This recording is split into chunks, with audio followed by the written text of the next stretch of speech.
Good evening, everybody. Thank you for coming to this webinar.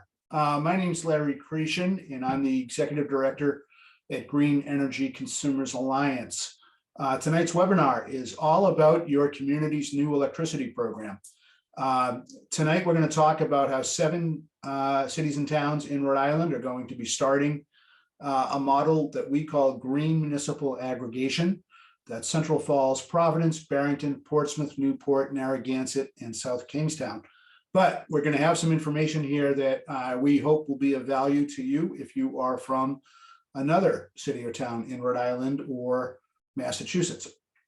With me tonight, presenting will be Michaela Hondros McCarthy. Michaela is our financial director at Green Energy Consumers Alliance, but she is also our renewable energy procurement director. And so she has a lot to do with tonight's program. And Patrick Roach. Patrick is the Director of Innovation at Good Energy. Good Energy is a organization, a company that serves as a consultant to cities and towns that want to do aggregation, municipal aggregation. Patrick can say more, but basically they operate in several states. And our involvement as an organization at Green Energy Consumers has been with Good Energy in Massachusetts. Next slide, please. We have a lot of people registered and already joining, so you will all be muted, meaning you won't be able to speak to us. But if you have questions or comments, please write them into the Q&A box, which is at the bottom of your screen. It's kind of in the middle on my computer. And if you need technical assistance, use that Q&A box and we'll let you know if we can help you with that. The meeting host, Adriana, will help you out. This webinar is being recorded. You should be aware of that. And that also means at the end of, after the session, we will email out a link to the recording where you can see it on YouTube, and we'll also put together the slides so you can have those for later as well. Next slide. So Green Energy Consumers Alliance, who are we? We are a private nonprofit organization that was founded a little more than 40 years ago. And our mission is to harness our power as energy consumers to speed the transition to a low carbon future. For 40 years, we've served in Massachusetts, and for about 20 years now in Rhode Island. We merged the two organizations. In Rhode Island, we started off as People's Power and Light. Some of you may remember that. And we achieved the mission that I stated through a combination of programs that consumers can tap into.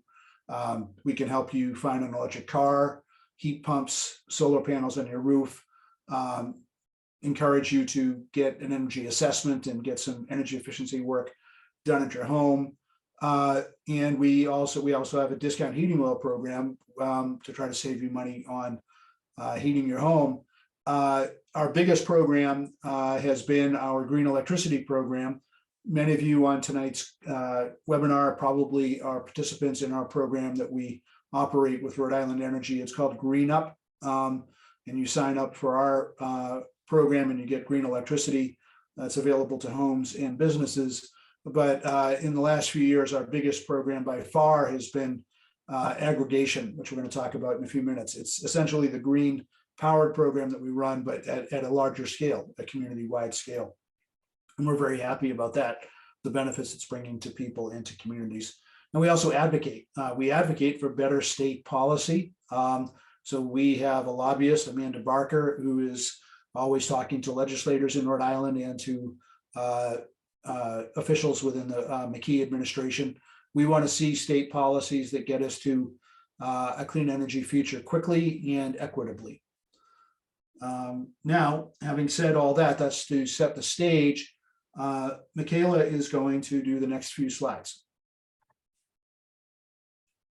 Thanks. So I'll just briefly describe what green municipal aggregation is as a concept. It's also known sometimes as community choice aggregation or CCA, community choice energy, community choice electricity. But green municipal aggregation is a municipal aggregation is a concept where a city or town kind of gets together to purchase its electricity in bulk on behalf of the ratepayers in that community. And green municipal aggregation is what we call when the option that that community chooses for its default energy supply includes more Class 1 renewable content than is already required by state law. So in 2023, right now, the law in Rhode Island says that 23% of energy supply needs to be renewable. And this chart on the right shows that it increases every year and gets to 100% in 2033, which we think is awesome. That green portion over and above the blue bars represents that additional 5% voluntary renewable content that the 7 communities in Rhode Island have chosen as part of their default option. So green municipal aggregation is accelerating that getting to 100% for those communities and gives those individual cities and towns the option to do that, which is great. It's a voluntary market-driven approach, so we say it creates benefits without subsidies, and in many cases, even though savings is not guaranteed, it can still be very cost competitive with the basic service options in those cities and towns. And so you're getting more renewable content while sometimes seeing some savings. We say it's socially equitable, meaning it makes renewable energy accessible to all of the community members, the individuals and the businesses. Without much effort, they're getting more renewable content. And it is a scalable model, meaning it can be very easily replicated across other communities in Massachusetts, definitely, and now in Rhode Island. And one great thing about it is it can be implemented in the near term, meaning once the process gets started, meaning the community kind of decides that that's the route they want to go. It doesn't really take that long to get going, especially with the help of a aggregation consultant like Good Energy. Another great feature of green municipal aggregation is it provides the consumers in those communities another option. So here we lay out all the different options that you would typically have in a community that has aggregation. So in the middle, you have the default option, which in Rhode Island has 5% additional renewable energy. And that is the option that anyone that's on the basic service rate, meaning not already with a different competitive supplier, gets automatically enrolled in. The date for Rhode Island is April 8th. So if they don't do anything to opt out of the program, they get automatically enrolled. So if you are already with a competitive supplier, you would have to go to your community's website to opt into the program. And if you wanted to opt up, is what we call it, to a product that has even more renewable content, so 50% or 100% renewable instead of that 5% in the default, you would have to opt into that product. So it gives you another option there.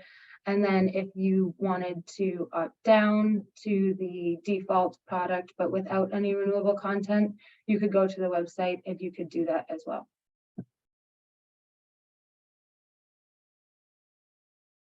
So here we really like to lay out all of the different parties involved and their role in the green municipal aggregation program. So it really starts on the right here with the community.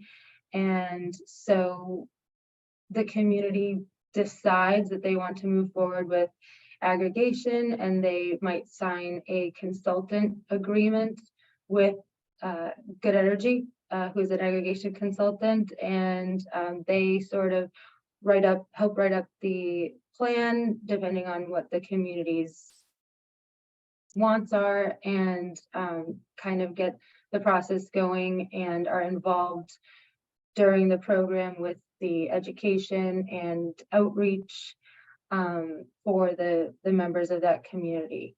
The aggregation consultant will also help in the procurement process for the energy supply itself. So the community will sign a contract with the competitive supplier. In this case, it's Nextera for the Rhode Island communities. So you have that competitive supplier in the middle there, and their responsibility is to go out and buy or contract for the physical electricity itself, but then also the RECs, the renewable energy certificates, to meet what's already mandated by the state. So that 23% in 2023 for Rhode Island, the competitive energy supplier will provide those RECs. And then where Green Energy Consumers Alliance comes in is we supply all the additional voluntary RECs for the 5% default product, as well as those opt-up products that I mentioned before, the 100% renewable and the 50% renewable. So Green Energy Consumers Alliance has a contract with the competitive supplier, so Nextera, to provide those RECs. And just quickly, when we say renewable energy content, I'll just describe with this little animation here what that actually means. So since electrons from each individual supplier, here we have a wind turbine, but that could be a solar array or another power plant. The electrons from the renewable sources can't be specifically tracked. They all feed into the grid here. The renewable attribute is tracked by what we call a renewable energy certificate. So the wind turbine spins, produces the energy that feeds into the grid. So for every 1 megawatt hour here, we have a renewable energy certificate, what we call a REC. And those get tracked through the ISO New England REC database, also known as Newport. And that is where they are traded and based on the contracts to buy and sell them. So you have the RECs, you have the energy. So when the energy flows to this house here to turn the lights on, if that household participates in a program or aggregation program where they're getting more renewable content, that REC for every 1 megawatt hour, if there was 100%, if they were meeting 100% of their usage, would go to that house and that's sort of what makes it green. That's sort of how the end user could really claim the renewable content. So that's what we mean when we say RECs. So we know that the aggregation model is really growing in Massachusetts. And this map here is how we track how green on a voluntary basis the state is getting over time. So in many cases, the communities that are renewing their contracts or even signing up for their first aggregation program, sometimes we're seeing communities go from 5 to 10% to 20% additional renewable to even 30%. So the greener one of these communities is on the map, the higher their renewable energy content is in their default product. So some of these brown communities are participating in aggregation, but might not have any renewable, additional renewable class 1 content in their default options.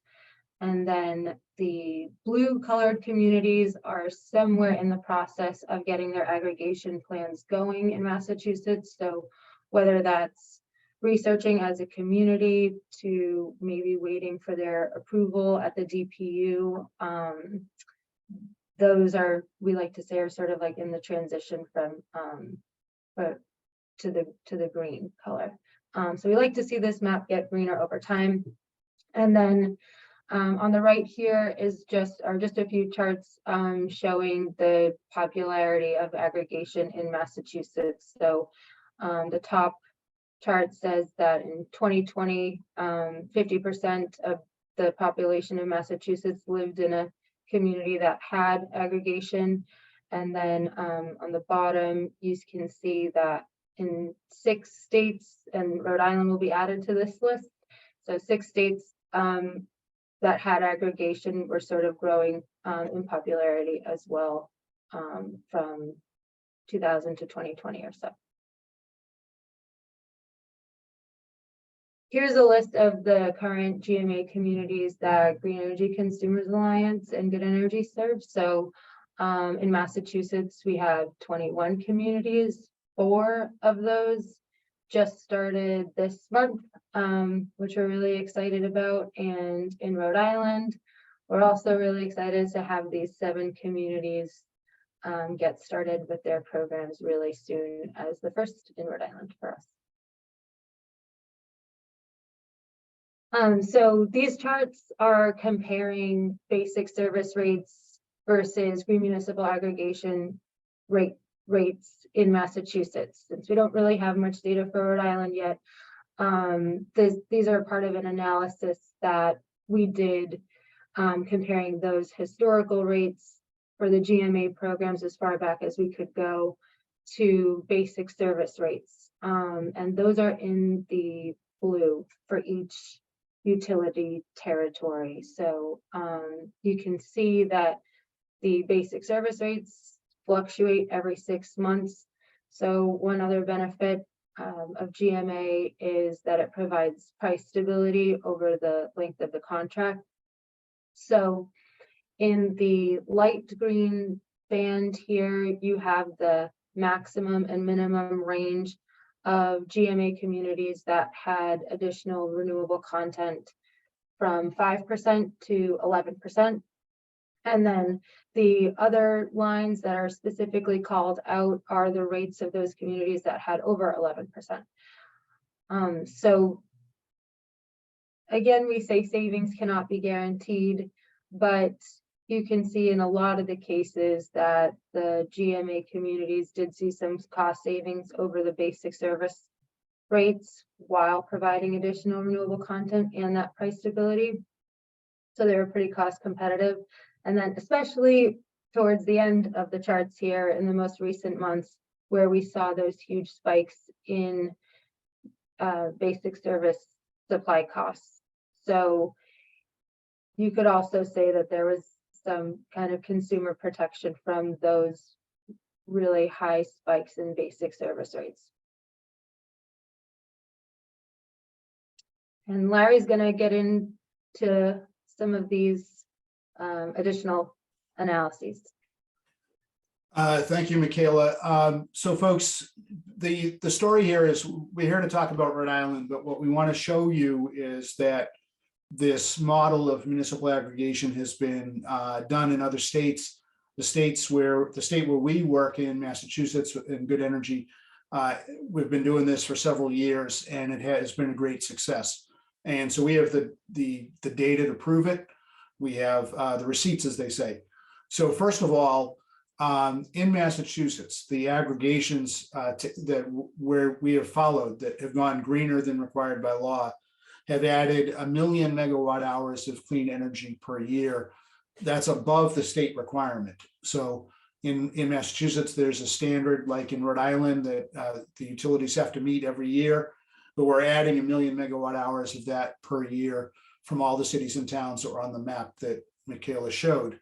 And that by itself would be enough renewable energy to cause the need for 300 wind turbines to be built. This is all voluntary. This is not as a result of a state mandate. And so that's pretty significant. By 300 wind turbines, I'm talking about large ones like the ones you see in Providence at Narragansett Bay. Not quite as large as the ones you'll see offshore soon, but certainly much bigger than the ones that you might see in some other locations. But so we're talking good utility scale wind turbines. Now the mix is going to come from wind, solar, and other renewable energy sources, but just wanted to give that in perspective for you. In the future, a lot of aggregation could be served by offshore wind turbines once they get up and running. So what we looked at was, what if every citizen in Massachusetts was enrolled in a program of aggregation? Instead of 1.1 million megawatt hours, it could be maybe 1.6 million megawatt hours or more. That's based upon current electricity usage, but over time, we expect to see more heat pumps and electric vehicles, and so it's going to increase that voluntary demand even more. Now, how about what it means for your wallet? So we've followed the cost for several years, and we found out that the communities that have been doing green aggregation between 5 and 11% more renewable energy than required by law, they've actually saved about 1.3 cents per kilowatt hour. And that was before the price spike that we've all experienced this past winter. If you count the price spike that's been charged by utilities in Massachusetts or Rhode Island Energy, the savings would be about 3.3 cents per kilowatt hour. Now, the average household uses about 6,000 kilowatt hours. And so in Massachusetts, the savings has been about $78 per year. And that's for significantly cleaner power than required by state law. And that was before the rate spike that we saw. If you add in the rate spike now, it amounts to an annual benefit of about $200 per year. So $200 per year for power that's significantly cleaner. Now, if you were to extrapolate that to all the customers who could participate in Massachusetts, the savings statewide would have been $208 million before the rate spike, and over $500 million after the rate spike. And so we just look at this and we think this is the measure. This is what we're trying to accomplish at our organization and Good Energy as well with the model. We're trying to bring cleaner energy at an affordable cost. Next slide, please. We wrote a report. We've actually done a couple. The most recent one was last spring, and it's Green Power at Lower Cost, where we showed all that data. And what we're looking forward to is next spring writing a report that talks about the success in Rhode Island. You can get this off our website if you look for it. Next slide. We as an organization only buy resources that are from New England. Technically, we can buy from any one of the 6 New England states. We're all part of a New England power pool, and a generator of electricity in Maine can serve a customer in Rhode Island and vice versa, if that was the case. What we've tried to do, though, is buy as much as we can in terms of renewable energy from Massachusetts to serve Massachusetts customers, and from Rhode Island to serve Rhode Island customers. And we don't purchase renewable energy certificates from anything that burns wood, for example, even if it's eligible for the state standard. We limit ourselves to wind turbines, solar panels, anaerobic digesters such as cow power or from wastewater treatment facilities, and low impact hydro. So in this case, we're not talking about Canadian hydro with long transmission lines. We're talking about small, relatively small hydro facilities that are considered low impact environmentally. Next slide. So on the left-hand side is a map of 7 communities that are ready to go in May: Central Falls, Providence, Barrington, Portsmouth, Newport, Narragansett, South Kingstown. But there are other communities, Bristol, Middletown, and North Kingstown, that are getting ready. And if you are from a community that's not listed in Rhode Island, please contact us, and we would be happy to walk you through the process of how a community can become an aggregation. To the right, we're showing a map showing where the renewable energy facilities are that will serve the customers that we're trying to support right now. So there's solar panels in Cumberland and Lincoln and Johnston Providence and West Greenwich and South Kingstown, and there's wind turbines in Providence, Coventry, and Portsmouth. Want to emphasize the role that Green Energy Consumers is playing. We want aggregation to go above and beyond the state's requirement, okay? And so we're buying from all these generators renewable energy certificates equal to what's necessary to supply customers in the aggregations that are opting up to 100% renewable energy or 50% renewable energy, and then for the additional 5% above the state's requirement. The supplier, which we'll talk about in a minute, is going to be required for complying with the state's renewable energy standard. So we consider that to be a given, that the supplier is going to comply with state law, and we're trying to essentially green it up even further. And so that's what we're doing. We want our addition to come from the state of Rhode Island. Next slide.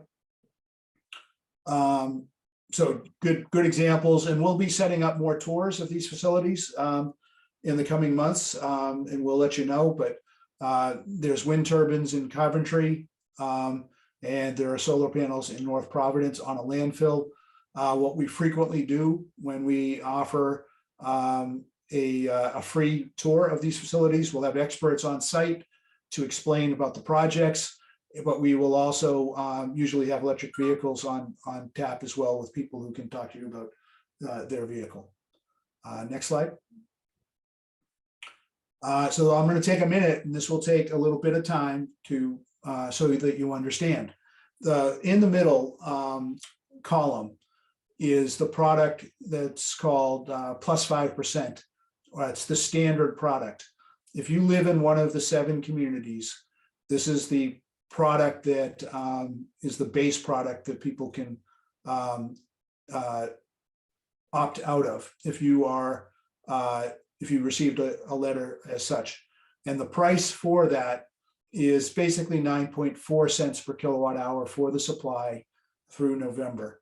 That has 28% of it is renewable energy content, which is 5% more than the state standard. And if you're enrolled after April 8th, if no other choice is made, you'll be receiving a bill in May for that. If you are a current Green Up member, you're already with our program at Green Energy Consumers Alliance, you would have to opt into that product, and we would recommend that you do so. It'll be a good deal for you. To the right of that is what we are showing, the basic product. That is one that only complies with state law. It's at 23%, and that one's a little bit cheaper. It's 9.15 cents per kilowatt hour. And you can do that by enrolling at the company's website. But now if you look over to the left, you have the opportunity to opt up, is what we call it. You can choose to go to a 50% product or a 100% product. And it would cost 10.2 cents at the 50% product, and it would cost 12.3 cents at the 100% product. Many of you on this webinar are with our program, and you would be, you probably are enrolled in the 100% product. And what we would recommend is that you enroll in this aggregation, because you're essentially going to get the same renewable energy content, but if you add up the numbers, this is the better deal for you. And so this is a way we're essentially achieving our mission of trying to bring to you more renewable energy at a better price. So as much as we've loved having you in the Green Up program, this is a more efficient way to deliver renewable energy, essentially because it's at scale. Now, if you go over to the far right, to the Rhode Island energy product through September 2023, that is priced at 10.341 cents per kilowatt hour. And that only accomplishes state law in terms of renewable energy. It's 23%. And if you want to move to one of the other products, you would have to opt out of that program, their program, and sign up for one of these other selections. The point we're trying to make is that We've brought to you a renewable energy program that is, in some cases, it's less expensive than what Rhode Island Energy would cost. And in other cases, you can see it very clearly that it's a little bit more expensive, but you're going to get 2 or 4 times more renewable energy content. And that's what we're trying to achieve. Next slide, please. So here you are. Again, now to go a little further in depth. If you are one of our customers already with the Green Up program, Rhode Island Energy calls it the Green Up program. And if you're enrolled with us, we call it Green Powered. So I know the lingo is a little bit confusing. You will not be automatically enrolled in the program. So we recommend that you opt in to the 50% or 100% product. And to do that, you can go to our website and sign up, and we'll have you switched over. We went through this step by step, and on a recent blog, Municipal Aggregation comes to Rhode Island, green power at lower cost, and you can get that at our website. And again, just to compare, okay, on the far right, if you wanted 100% renewable energy through us, and you wanted to stay with Rhode Island Energy, you'd be paying as high as 14.1 cents per kilowatt hour for the 100% product, and 12.5 cents per kilowatt hour for a 25% product. As you can see, we're able to improve upon that quite a bit by doing it through aggregation. And that's why we're doing this. So I'll stop there. Now I'll introduce Patrick Roach, who will walk you through a few more of the details about the program. And then we will, after him, we will begin to take questions. So Patrick. Great. Thank you, Larry and Michaela. And yeah, we just want to say we're thrilled at Good Energy to be working with such a great group of municipalities to launch these first programs in the state. And we are also just, I think, thrilled that these vanguard communities decided to pursue the green aggregation model. That's a model that has, as you've seen, has become very popular in Massachusetts, but it certainly didn't start out that way. So it's really, we're really thrilled that communities in Rhode Island have said they want to start this, by both looking for competitive rates, but also really looking to combat climate change. So this is very exciting, and it's been something that the communities have been working at for almost 4 years now, in terms of getting these plans approved, getting it locally approved, and going through the regulatory process. So it's an exciting time. So yeah, that was great. Larry just kind of highlighted the different products that are available. And one of the things I just want to note about those products is that the amount of renewable energy in that standard product, the one where the communities are choosing to add 5% right now, that number is flexible over time. And what we've really seen in Massachusetts is that as communities launch their programs and they get community buy-in, they get comfortable, they feel empowered to increase that amount in each every couple of years or over each contract period. So it's really a great vehicle that can, you can start with a big impact now, but that can accelerate. And I fully expect we'll see our communities increasing those percentages over time, which will have a even bigger impact. So talking about the participant experience, this would apply to you if you're in one of these communities or if you're thinking about it. The programs are set up with voluntary participation, with automatic enrollment for anyone who's on Rhode Island Energy Supply. So this means that you'd be automatically enrolled if Rhode Island Energy is your supplier, if you have not chosen a third-party supplier. And what we do is we have a opt-out period that has to last at least 30 days before the program starts, so that you can elect not to participate ever. But then the way these programs are structured, that even if you are enrolled, you can always leave at any time without penalty. So say you kind of miss that opt-out period, you're in for 1 month and you realize, oh, I don't want to be in this. You can just opt out. That'll take effect on your next meter read. And there's never any penalty or cancellation fee or anything like that. You just go right back to Rhode Island Energy's last resort service, which is last resort service is the name of Rhode Island Energy Supply.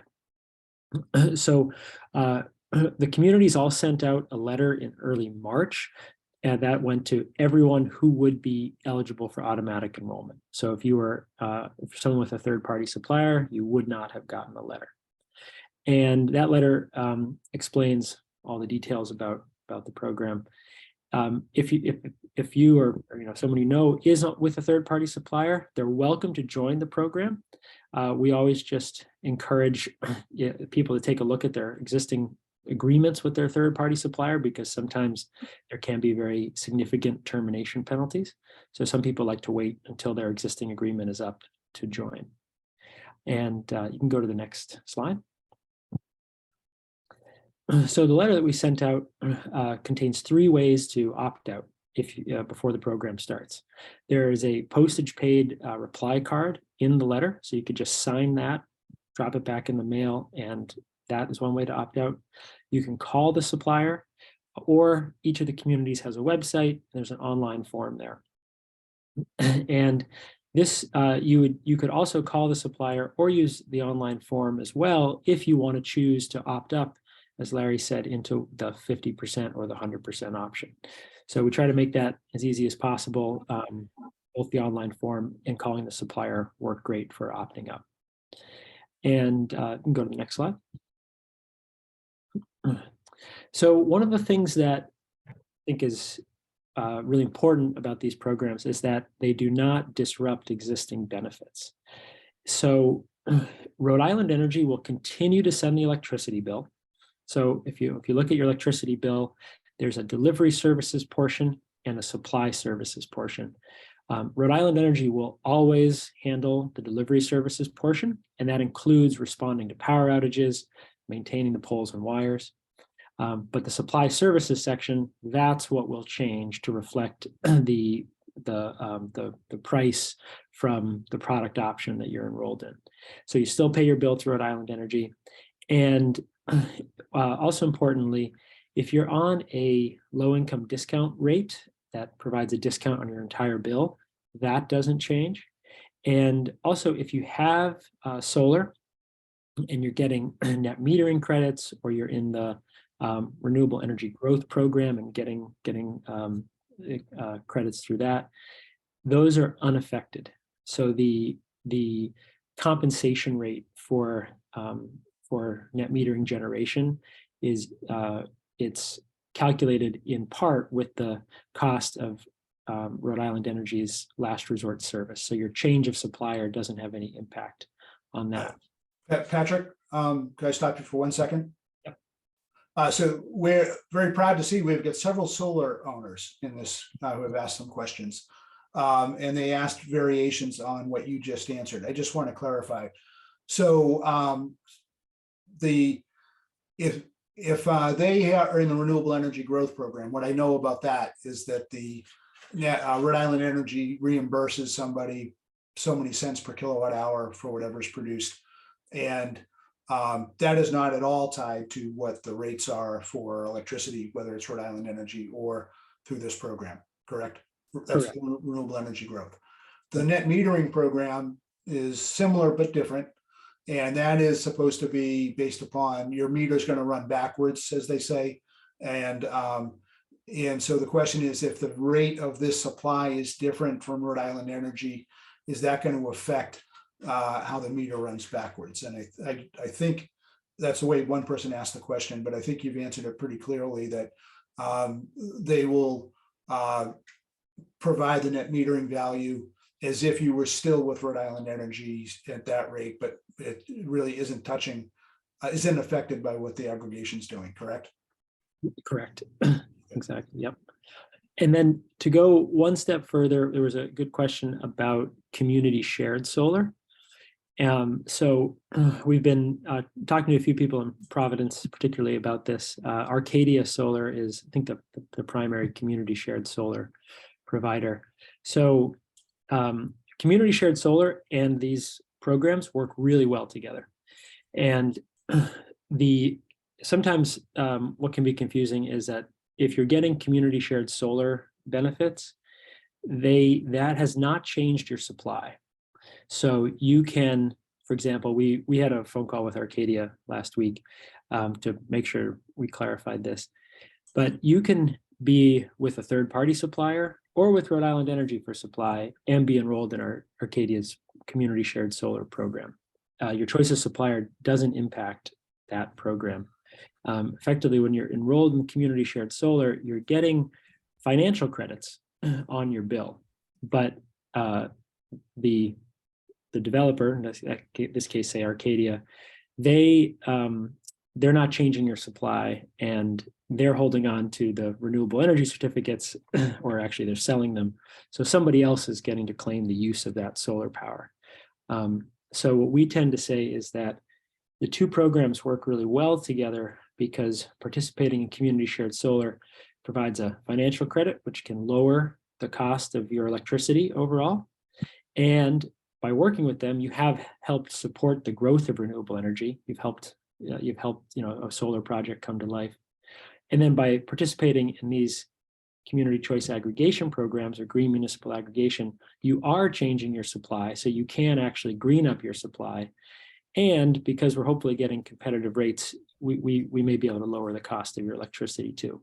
So yeah, if you're an Arcadia customer, we know we had some people who were confused that they got a letter, they got that opt-out letter, and they were wondering why. And that's just because you can still be with Rhode Island Energy as supply, even if you're enrolled with Arcadia. So great. So you can go to the next slide there. So the supplier that the cities and towns chose is NextEra. We went in our role as consultant. One of our roles is we, of course, help develop the aggregation plan, and once we have a supplier, we work with the cities and towns to manage the whole rollout of that, and we oversee the supplier. But in between there, our role is as a neutral third party to help cities and towns procure the supplier for their program. So we worked through a request for proposals process. We got a number of responses and worked through their qualifications and their proposals for how they would serve the program. And ultimately, our recommendation and what the cities and towns decided to do is to select NextEra. So NextEra was selected really as the best approach for, they brought the best strategy in terms of how to procure power that we thought would be the best fit for these particularly volatile energy markets. And what was really important with this was that we wanted, the communities wanted to pursue their goals of cleaner and cheaper electricity. So we wanted a partner and a supplier who is able to have a really demonstrated track record of success at doing just this. And NextEra has that. Not only did they have a good procurement strategy that we thought would be successful, but they've been able to deliver something very similar with the entire Cape Cod. They served the Cape-like Compact for a number of years, as well as 23 other aggregation programs in Massachusetts. So they've been able to demonstrate that, which is very, very important because these programs are really different from just typical supply agreements that a large business may have. And NextEra also showed commitment to implementing the community's vision for using and expanding renewable energy. And a big part of that is being willing to use a third party like Green Energy Consumers Alliance to provide all of that extra renewable energy. So I think that's one of the most important things for this is that the communities have had their vision spelled out in their aggregation plans, and NextEra was committing to implement that vision. And so I think we're seeing that come to fruition with this first pricing period, where they have been able to procure power in a way that is, about 1 cent cheaper, and they are while also including that extra renewable energy. And, I will just mention, there's certainly been press about this. So Nextera there is a parent company called Nextera. The communities have contracted with one of their subsidiaries. That's Nextera Energy Services, Rhode Island. That same parent company does also own Florida Power and Light, which is a utility in Florida, and they definitely engage in in politics in Florida. But it's important, that company does not, Florida Power and Light does not own Nextera, the supplier that we have. They are just sort of a separate entity owned by the same company. And we don't, what we want to, I think, a couple of things we want to, tell people is if what you've read about Nextera makes you uncomfortable, we want to encourage you to make your choice, and you're welcome to opt out of the program. There are many other suppliers out in the competitive market. Be welcome to choose from. And, we just encourage you to do your homework with them and, watch out for some of what can be some tricky and sometimes deceptive offers out there. But the other piece too is that Nextera, the same company who has won the work for these communities, does also bid on Rhode Island Energy's supply, and actually will be providing part of Rhode Island Energy supply coming up starting in April. So just to put that into context, that they've been providing power in the state and will be as well, separate from these programs as well. So I think the communities are excited to have a partner they feel can implement their vision, and we encourage everybody to make the choice that's right for them. Patrick, could I just step in on a couple questions or points? I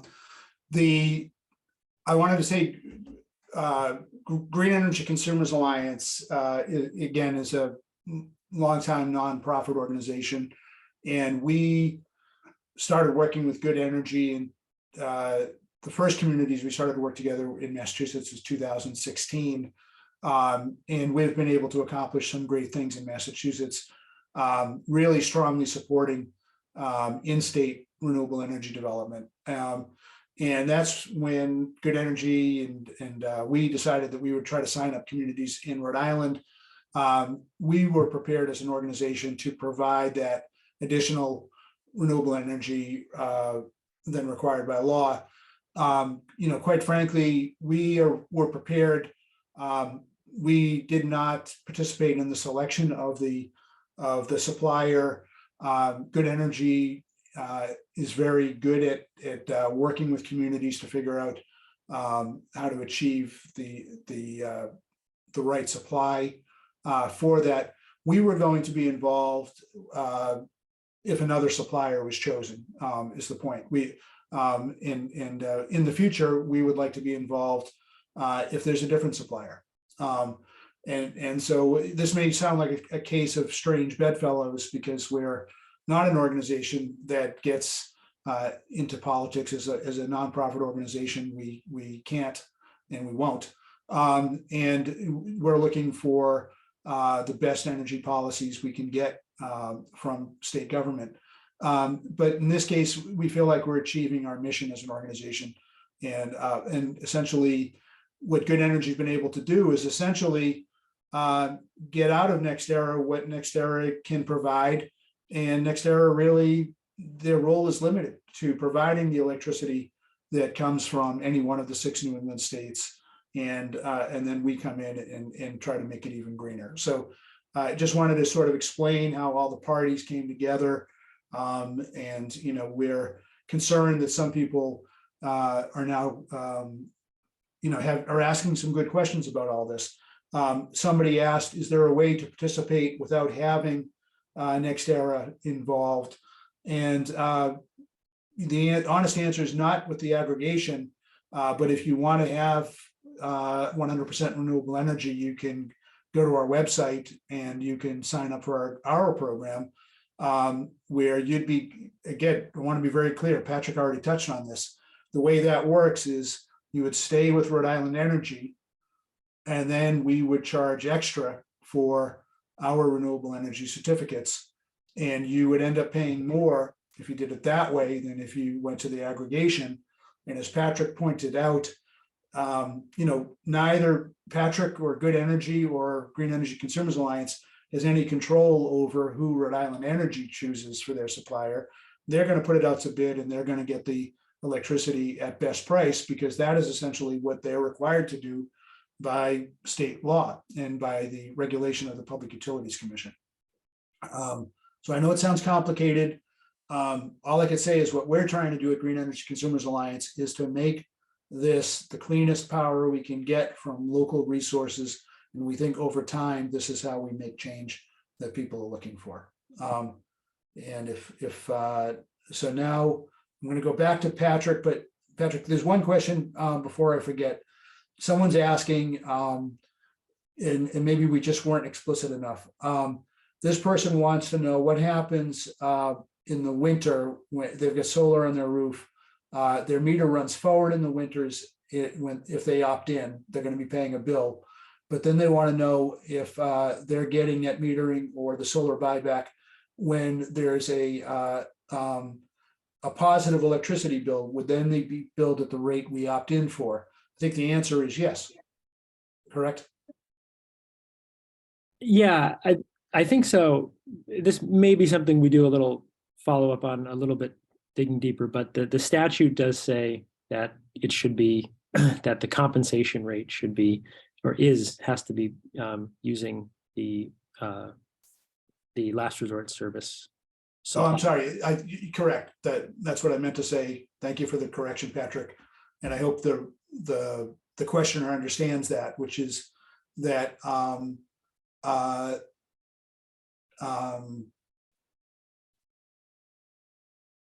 but we can clarify that. I think that is an important clarification. I think what we're trying to say is you won't be paying, your meter will be running backwards at the Rhode Island energy rate. We know that. The question is what happens when you have to buy power off the grid. So Lauren, we'll try to get back to that. That's a good detailed question. And I'm sorry that we weren't really clear. Excellent. Yeah, no, we'll definitely follow up. But yeah, again, the idea is that these, home rooftop solar should work very well with this program. When you do pull power off the grid, you'll be pulling hopefully cleaner and cheaper power than you otherwise would. So yeah, the two are definitely. You've got a couple more slides, Patrick, so I won't interrupt any further. Great. Yeah, so we encourage people to explore the programs. Each community has a website that we manage that describes the products, has the ways to enroll or to opt out or to opt up if you want.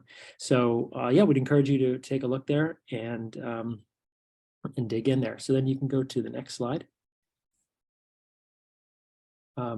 So yeah, so those are we talked about the programs that are launching. Very excited, I think, to be delivering these first programs and hitting what the communities are looking for in terms of their renewable energy and cost goals, and looking to build on that success over time. But if you are in a community that not one of those communities, and you're looking to start the process, I just want to cover that briefly. So the great things about this is it's pretty easy from a community level. So the process starts by authorizing aggregation with your city or town council. So there's some pretty standard language that effectively authorizes, in a city, the mayor, or in a town, the town staff to, sign contracts with the appropriate parties and to develop a plan to do aggregation. So usually the way it works, and we often help communities or sort of advocates in communities build those presentations and be able to advocate to their town councils. And we also help and come do the presentations as well with you if you'd like. So then the next step is usually to choose a consultant. So that process, in Providence, they did a request for proposals, and actually so did Newport and Bristol. A lot of communities have just pointed to those procurements that they've used the results of those RFPs. But you could also just you could do your own selection process. And once you bring on a consultant, the idea is that the way we operate is that we will get paid a fee per kilowatt hour that gets included in the price. So all those prices that Larry was highlighting earlier include the fee for our services. So that way, there's not a line item in the municipal budget that has to get created. And as you can see, we're delivering savings. That's even with our rate in there. So what we do then is we'll basically lead the process with you and your community to develop the aggregation plan locally, to put that out for public review and comment, and then help you make adjustments to the plan based on that comment. And then once we have local approval of the plan, then we'll submit it to the Public Utilities Commission, and we'll provide all the legal services there to go through the commission review and approval process. And then once you are approved by the commission, then you're able to go out to bid for an electricity supplier. So, importantly, going back to the graphic that Michaela had earlier, we have no contract with any supplier. So we are supplier agnostic. And what we're going to do is put out a procurement and get all the responses that qualify, and then essentially help the town or city evaluate those responses and make their selection with our kind of expert opinion and input. And then once you have a supplier, then we are handling all of the education and outreach needs. So we are, creating all of the artwork, the ads that go into, on social media or newspapers, all the print materials, the flyers. And then we are also overseeing the supplier as they operate it to make sure that they are providing good customer service. They're including, all of the renewable energy sources that are required, that they are making sure people can opt in and opt out. And so we effectively are kind of your one-stop shop to implement these programs. And yeah, that's basically how we do it. So we're definitely we're working with Bristol and Middletown are the next up to. We're working with them on their plans right now. So we'll hopefully be going through the PUC and getting their approval later this year. And if there are other communities that come along, I think we may be looking at a second buying group, that could be going out together, just much like this first group did. So I think with that, yeah, go to the next slide. Patrick, thank you. So I'll get one more slide, folks, and then we're going to start taking some more questions. So first of all, Green Energy Consumers is a nonprofit organization, as I said, and we depend upon grants from foundations and from participation by consumers in our programs and by donations from individuals. If you would be so kind, you could go to greenenergyconsumers.org/donate. This month of March, we've got our own March Madness. A very generous soul has offered to double donations made in March to us. So if you were to donate $50, they would add $50 and make it $100.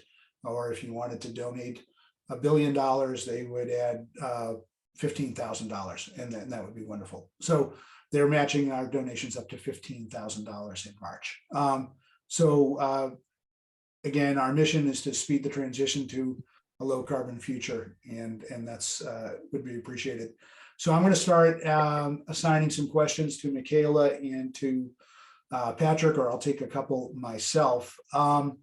And while I do that, Michaela, could you go back a couple slides? Patrick had a slide where that one there, the one, if people were having some questions, I noticed in the questions about trying to find the right website to either opt out or opt in or to opt up, people were asking. So it depends what town you live in. And so there they are: Barrington, Central Falls, Narragansett, Newport, Portsmouth, Providence, and South Kingstown.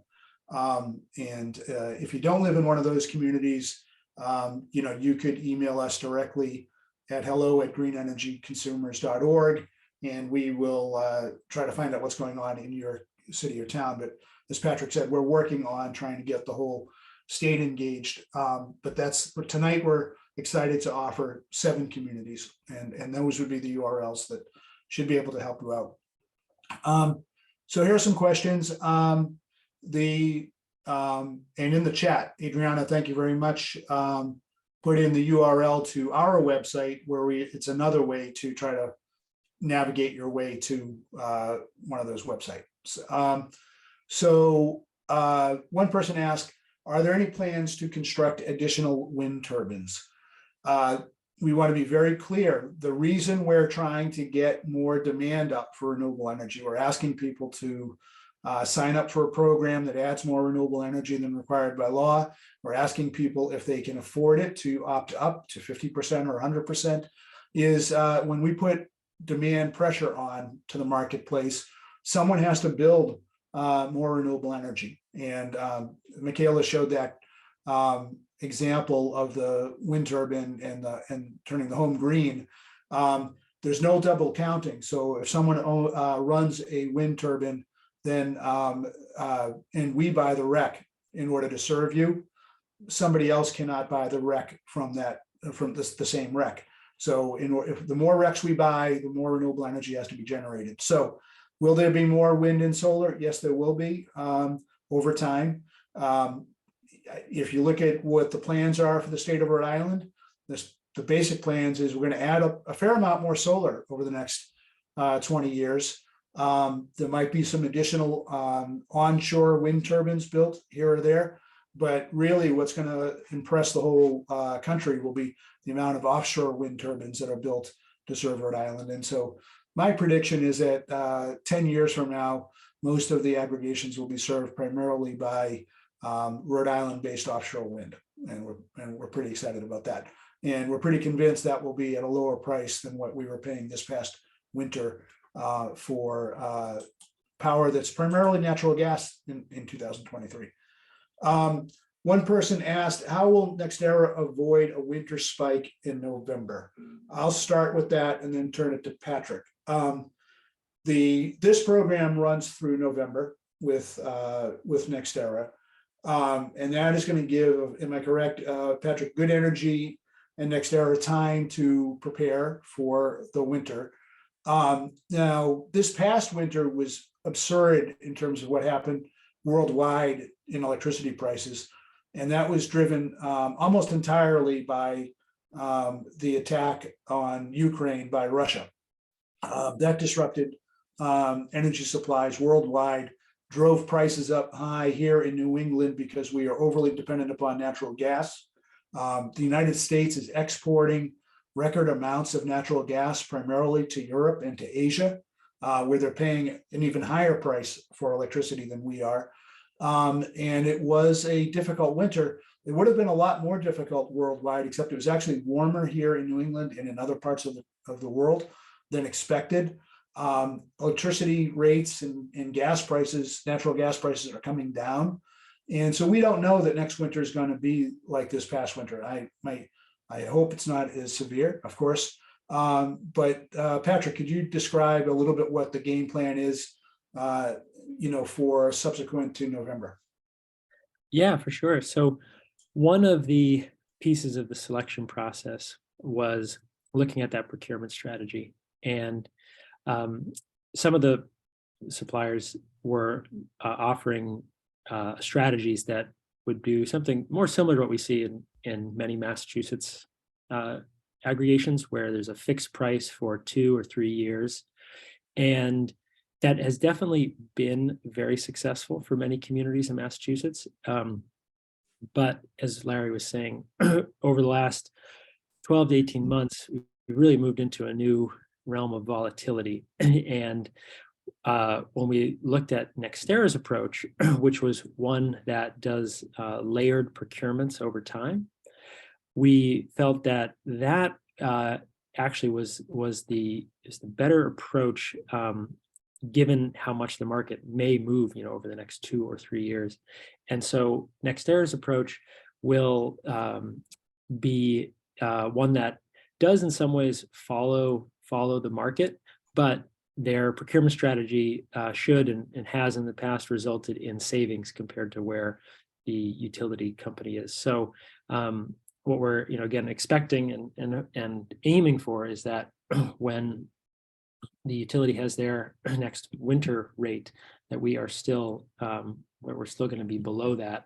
And NextEra has made some of those procurements already, and some are going to happen on the way up to November. So as you said, Larry, we're kind of getting ready for that.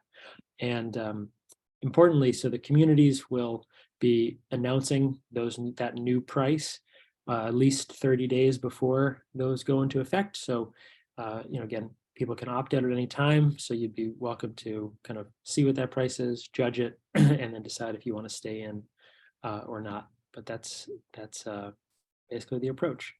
So Patrick, to clarify, I think that Rhode Island Energy's price that they're charging today will run through September, and then probably, as you said, maybe a month before that, they'll announce the new price that will run from October to early spring. Am I right about that? And, yep. So at that point, if I know Good Energy and Green Energy Consumers Alliance will probably write a blog or something that sort of, and I'm sure the 7 communities will try to make some sort of a statement, which is, essentially where does that stand? But want to emphasize everyone can opt out at any time without penalty. But their rate they'll be buying power, Rhode Island Energy, for the winter months, correct? And so that rate probably will go back up a bit. Well, we don't know that yet, to be honest with you. But the NextEra has flexibility. It won't be required to buy all of the power on a certain day, so they'll be able to make those strategic decisions. And is that right, Patrick?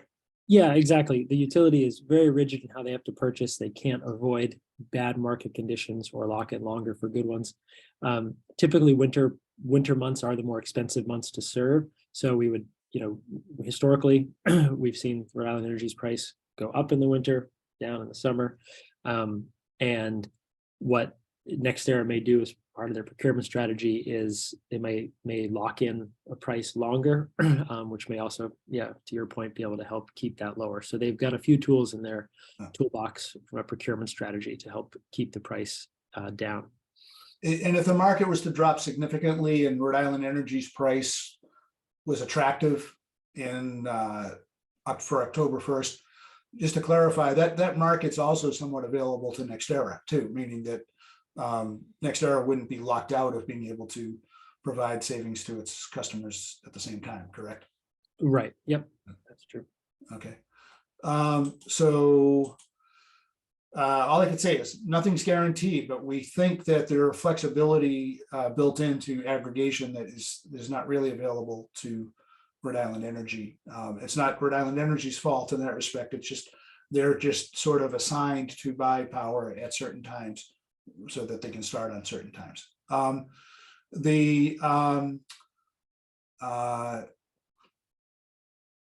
Let's see.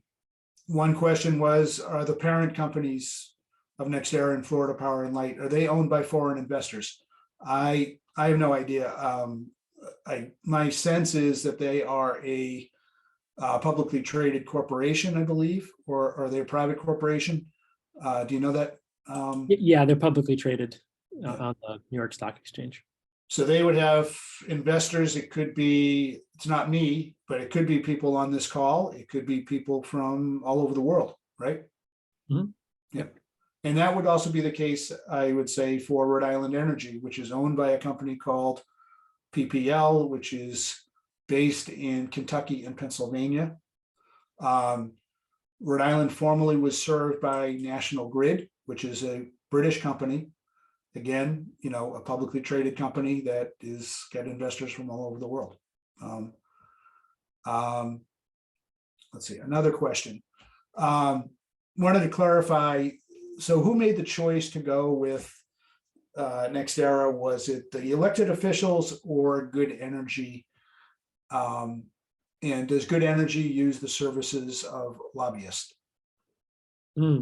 So yeah, so the decision is decision from the communities. So it's not Good Energy's decision. We provided those recommendations, and then the community, the elected officials made the decision there.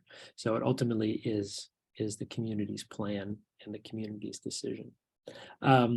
And we don't use the services of a lobbyist. I guess I would say we're actively involved in policy, and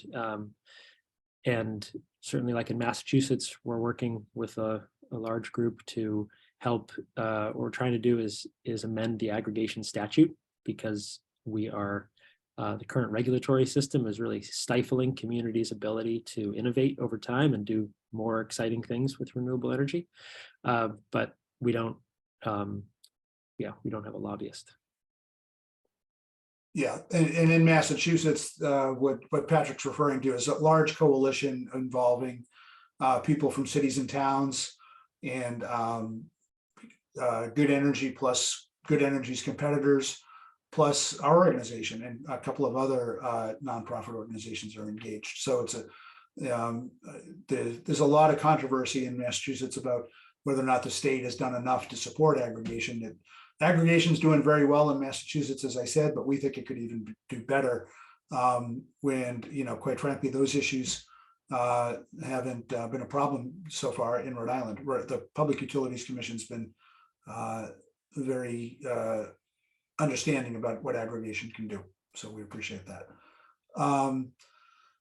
Let's see. Someone was asking, does NextEra support all kinds of renewables? They seem like they're actively speaking out against some renewable energy sources. Well, neither Patrick or I are, gonna attack or defend NextEra's whatever they're saying about renewable energy. I see NextEra as a tool, the way Patrick described of they're here to do a job. And in our organization is very clear. If you go to our website, you read what we stand for. We like renewable energy because it's better than the alternative, which is fossil fuels. And so, and all the experts are telling us that for the states of Massachusetts and Rhode Island to get to net zero by 2050, we want to have offshore wind power in huge amounts, and a good amount of onshore wind, lots of solar over time. That's the only way we're going to do it. And so regardless of what some other company is having to say, that's our position. Our organization is very proud of the fact that in 2022, the legislature passed overwhelmingly, and the governor signed a bill to make Rhode Island 100% clean electricity by 2033. And we had a lot to do with that. We were probably the #1 organization pushing that. And so we're very proud of that. Right now, there is no state that's going to be 100% clean electricity faster than Rhode Island. I'm hoping that other states will try to beat us to it and get to 2030 or something like that. If you read the newspaper, you heard another report came out from the International Panel on Climate Change, talking about how bad things are going to go if we don't start making dramatic decisions on clean energy. We need to accelerate the adoption of clean energy resources. So, I think well before 2033, we're going to go back to the legislature and ask them to speed that up to 2030 or sooner, because when the offshore wind projects come online, we'll be able to be at 100%. And Larry, could I add something to that? Please do. Yeah, I just wanted to go back. Larry mentioned that we've seen the Rhode Island's Public Utilities Commission, be kind of have a much more favorable attitude towards aggregation programs than Massachusetts, and I think that's super important as we look out to 2033. That'll be here before we know it. Doing green aggregation can help your community get to that 100% even faster. But then I think we're also super excited about the possibilities beyond that and exploring how we can use these programs, which generate considerable buying power, to leverage that to do more things like local renewable energy development, resiliency work. And those are things that I think, we haven't yet explored, but I think the communities that are launching are interested in exploring that over time. And I think it's something that will definitely be, we have a lot of hope that with the way the regulatory system is here in Rhode Island, we can do a lot of exciting stuff with the communities. Yep. Another person makes a comment that we agree with, which is over the summer, the President Biden signed the Inflation Reduction Act, huge new incentives for offshore wind, for onshore wind, for very much for solar energy, for battery storage, for electric vehicles. And so Rhode Island committing to being 100% clean electricity by 2033 has been aided quite a bit by the passage of the Inflation Reduction Act. So it really is time for us all to lean in. It's going to be really good for consumers, and it's going to be good for job creation. And that's what we're trying to do. Let's see, do we have any other questions? Have all the aspects of offshore wind, including electrical and thermal effects, been taken into account before going at a large scale?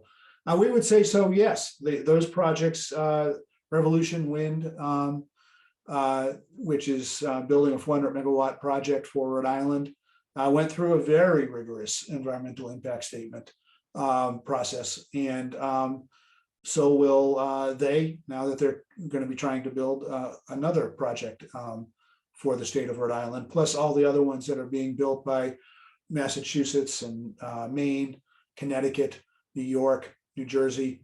I just want to be very clear. Our organization has been studying this for a long time. We're organization's 40 years old. All the science is pointing to the fact that we have to stop burning fossil fuels in order to save the planet.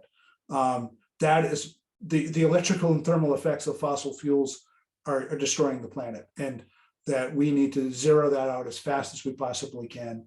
And so every credible environmental organization that we know of is supporting offshore wind. And why is that? As much as we love solar power, we just cannot generate enough of it in Rhode Island or Massachusetts or Connecticut in order to power our economy. We all have to use less electricity, less energy, but we are going to need to generate a lot of offshore wind in order to meet our needs. And we think we can do so in harmony with nature, as long as we site them properly and construct them properly. I think that's about it.